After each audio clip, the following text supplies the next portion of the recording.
ان کو سامنے رکھ کر پلاننگ کرنا ہوگی، تب یہ کوئی اچھا جو ہے یہ مثبت نتائج دے پائے گی۔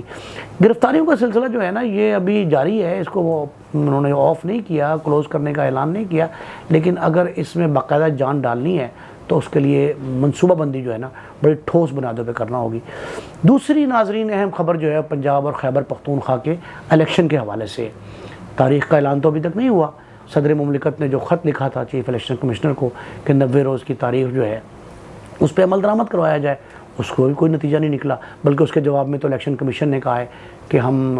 سپریم کورٹ میں یا کسی اور اسلام آباد کی ہائی کورٹ میں جو بھی متعلقہ کورٹ ہوگی اس میں عدالت سے رجوع کریں گے اور قانونی اس کے پہلوؤں پر جو غور کیا جا رہا ہے۔ لیکن دوسری جانب ایک اور اہم بات یہ ہوئی ہے کہ انتخابات میں تاخیر پر جو از خود نوٹس لیا تھا سپریم کورٹ نے، اس میں صدر مملکت کو،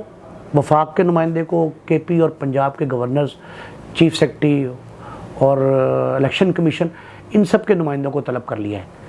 یہ 9 رکنی لارجر بینچ تھا جس نے گزشتہ روز یعنی آج بدھ کو نوٹس لیا اور آج جمعرات کو سماعت شروع کی ہے، اور سماعت میں انہوں نے کہا ہے کہ ہم ابتدائی معاملات جو ہے نا وہ کل جمعے کو تک طے کر لیں گے، لیکن منڈے سے باقاعدہ سماعت شروع ہوگی۔ لیکن اس دوران کئی باتیں جو ہے نا وہ سامنے میں آئی ہیں۔ ایک تو سب سے بڑی بات یہ ہے کہ بڑے سینئر جج ہیں ایک جسٹس جمال بندوخیل صاحب، جسٹس جمال بندوخیل صاحب نے جو موقف اختیار کیا، انہوں نے اعتراض کر دیا ہے اور یہ کہا ہے کہ یہ از خود نوٹس کا کیس ہی نہیں بنتا۔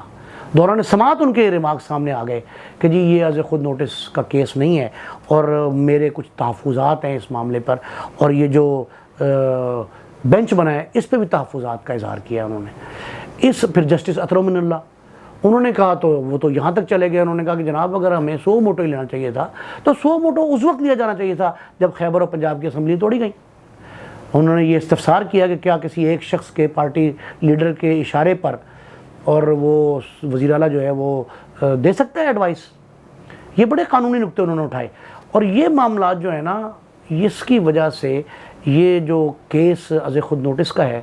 اس پہ خاصے سوالات اٹھ گئے ہیں۔ اچھا، ایک سوال جو ہے پرائم منسٹر آف پاکستان نے اٹھا دیا، میاں شہباز شریف صاحب نے جو ہے وہ بڑے واضح انداز میں کہا ہے، انہوں نے کہا جی کہ یہ ایک عجیب طرز کا بینچ تشکیل دیا گیا ہے، اور اس بنچ میں چن چن کے سینئر موسٹ لوگ لینے کے بجائے ان کو چن چن کے لیا گیا جو حکومت مخالف کہے جاتے ہیں۔ پھر یہ بھی کہا گیا ہے کہ جن 2 ججز کی درخواست پر جن کی جو باقاعدہ جنہوں نے یہ کہا تھا کہ جی ہاں انہیں از خود نوٹس لینا چاہیے، ان کی یہ پریئر تھی، ان کی پریئر پر جو ہے نوٹس لیا گیا اور ان کو بھی اس بینچ میں شامل کیا گیا۔ اس طرح کے اعتراضات جو ہے نا حکومت نے بھی اٹھائے ہیں، اور چیف جسٹس پاکستان کو ان کے جو بردر ججز ہیں انہوں نے بھی اس سے آگاہ کیا ہے کہ معاملات جو ہیں ان کی سنگینی اور شدت جو ہے کچھ اور ہے۔ لیکن بہرحال جو کچھ بھی ہے وہ جو آرٹیکل 224 کی سیکشن 2 ہے اس کے تحت الیکشن 90 روز میں کروانا ہے، اس پر یہ عدالت جو ہے وہ چاہتی ہے کسی کنسنسس میں پہنچے، اور چیف جسٹس پاکستان جو ہیں انہوں نے دوران سماعت کیس کے یہ کہا ہے کہ ہم یہ طے کریں گے کہ یہ کس کی ذمہ داری بنتی ہے، کون ہے، آیا گورنر نے جو ہے وہ تاریخ دینی ہے الیکشن کی، الیکشن کمیشن نے دینی ہے، ایڈوائس جو ہے وزیر اعلیٰ کی تھی یا نہیں تھی، اس کے ریپرکشنز کیا ہیں۔ یہ سارے قانونی پہلوؤں پر غور جو ہے وہ چیف جسٹس صاحب کہتے ہیں کہ ہم کریں گے، اور انہوں نے ایک اور بڑی اچھی اہم بات کی ہے، وہ انہوں نے اپنے ریمارکس میں واضح طور پہ کہا ہے کہ ہم جتنے فریقین ہو سکتے ہیں، جتنے کنسرنڈ اتھارٹیز ہیں، ادارے ہیں، شخصیات ہیں، ہم سب کی گفتگو سنیں گے اور اس کے بعد ایک فیصلہ دیں گے۔ اب 90 روز میں الیکشن ہونا جو ہے وہ ایک قانونی ضرورت ہے، اس میں کوئی شبہ نہیں ہے، آرٹیکل میں موجود ہے۔ صدر مملکت کی طرف سے جو خط لکھا گیا اور جو تاریخ دی گئی، انہوں نے تاریخ دے دی کہ آپ جی 9 اپریل تک الیکشن کروائیں۔ اب یہ 9 اپریل کی جو تاریخ دی وہ بھی 90 دن میں یہ بنتا ہے کہ 90 دن میں الیکشن ہونے چاہیے، تو صدر کی طرف سے دی گئی تاریخ جو ہے اس پہ دونوں گورنرز نے کوئی سیریس نوٹس نہیں لیا اس پہ، بلکہ ان کو جواب بھی دے دیا کہ جی صدر صاحب کا اختیار ہی نہیں ہے۔ وفاقی حکومت کے نمائندے بھی یہی کہہ رہے ہیں، خود پرائم منسٹر نے کہا ہے کہ صدر کا کیس نہیں بنتا، یہ معاملہ بھی عدالت میں جانا ہے۔ اور میں نے آپ سے یہ عرض کیا تھا کہ جوڈیشل ایکٹیویزم ایسا ہے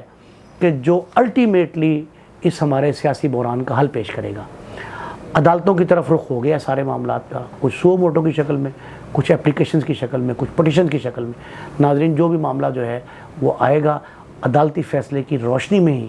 اس پہ کوئی نتیجہ سامنے دکھائی دے گا، ادروائز ایک ایسی گھمبیرتا ہے، ایک ایسا بظاہر جو ہے الجھا ہوا کیس ہے جو 90 دن کے اندر الیکشن کرانے کا معاملہ ہے اس کی تشریح توجیہ جو ہے وہ کس انداز سے کرتی ہے سپریم کورٹ اور کیا احکامات دیتی ہے، جبکہ عدالت تو کہہ چکی ہے، لاہور ہائی کورٹ بھی کہہ چکی ہے، خیبر پختونخوا میں جو صورتحال ہے وہاں بھی دکھائی دے رہا ہے، وہاں کی عدالت بھی یہی موقف لے رہی ہے کہ 90 دن میں الیکشن کیوں نہیں ہو پا رہے۔ تو اس معاملے کو جو ہے وہ کافی سیریس انداز میں لیا جا رہا ہے۔ آج پھر پاکستان تحریک انصاف کے سربراہ عمران خان صاحب نے واضح طور پر جو ویڈیو لنک خطاب کیا اس میں واضح طور پہ کہا ہے کہ میرے خلاف سازش ہو رہی ہے۔ انہوں نے کہا جی مجھے نااہل کرانے کی سازش کی جا رہی ہے۔ انہوں نے پھر یہ کہا کہ میرے خلاف بیانات لینے کی کوشش کی گئی، شہباز گل پر تشدد کیا گیا اور ناجائز حربے استعمال کیے گئے، غیر قانونی ہتھ کنڈوں کے ذریعے میرے خلاف بیان لینے کی کوشش کی گئی۔ پھر انہوں نے اور بہت سی مثالیں دی ہیں کہ شیخ رشید صاحب کی گرفتاری کا تذکرہ کیا انہوں نے، چیف الیکشن کمشنر پر دوبارہ آج برسے ہیں وہ، اور یہ کہا ہے کہ وہ حکومت کے ساتھ مل کے سازش کر رہا ہے، اور ان کا یہ اخلاقی طور پر کرپٹ ہو گیا ہے یہ الیکشن کمیشن۔ اس کی موجودگی میں کوئی الیکشن کی ہمیں صاف شفاف اور غیر جانبدار ہونے کی امید نہیں ہے۔ یہ سارے معاملات جو ہے نا یہ روز بروز الجھتے دکھائی دے رہے ہیں۔ ناظرین ہمیں اس حوالے سے جو ہے کوئی نہ کوئی ایسا موقف ضرور سامنے آنا چاہیے۔ میرا تجزیہ اور میری تجویز میرے مشاہدے اور میرے تجربے کی روشنی میں یہ ہے کہ ہمیں سیاسی جماعتیں جو ہیں ان کو چاہیے کہ وہ اس پر سر جوڑ کر بیٹھیں اور اس کا کوئی حل تلاش کریں، بجائے اس کے جو ہم سیاسی فیصلے ہیں وہ پارلیمنٹ میں اور سیاسی فورمز کی بجائے عدالتوں میں لے کے جائیں۔ ہمیں خود حل نکالنا چاہیے۔ ویسے شہباز شریف صاحب نے آج یہ موقف اختیار کیا ہے، انہوں نے کہا ہے جی کہ میں اس سارے معاملہ جو ہے خاص کر یہ از خود نوٹس کے بینچ کی تشکیل جو ہے اس پہ اور الیکشن کی تاریخ پہ، مہنگائی کے ایشوز پہ اور باقی جو اہم قومی امور ہیں ان پہ انہوں نے کہا میں پی ڈی ایم میں شامل جماعتیں جو ہیں ان کو اعتماد میں لوں گا اور ان سے مشاورت کے بعد جو ہے نا حکومتی پالیسی کا اعلان کیا جائے گا۔ یہ سارے معاملات اچھے ہیں، اور جو گزشتہ روز کے ان کا فیصلہ تھا کفایت شعور یا سادگی اپنانے کا، وہ چیریٹی بگنز ایٹ ہوم، انہوں نے اپنے گھر سے اس کا آغاز کیا، بڑا نیک فعال ہے کہ انہوں نے کہا ہے جی کہ وزراء جو ہیں ان کی پرتعیش جو سہولیات ہیں، جو گاڑیاں ہیں، اضافی پروٹوکول ہے اور وہ سارے کے ساری جو ہے نا وہ ختم کر دی جائیں گی، اب نیلام کریں گے گاڑیاں کیا ہوں گی۔ یہ سارا کچھ اگر سادگی اپنائے گی وفاقی کابینہ تو نیچے تک اس کا میسج جائے گا اور ایک مثال بنے گی اچھی۔ یہ سارے معاملات ایسے ہیں جو مل بیٹھ کر طے کرنے کی ضرورت ہے، اور اگر ہم نے آج ہوش کے ناخن نہ لیے تو آنے والا کل، آنے والی نسل ہمیں معاف نہیں کرے گی۔ اپنے میزبان نعیم مصطفیٰ کو اجازت دیجیے، اللہ حافظ۔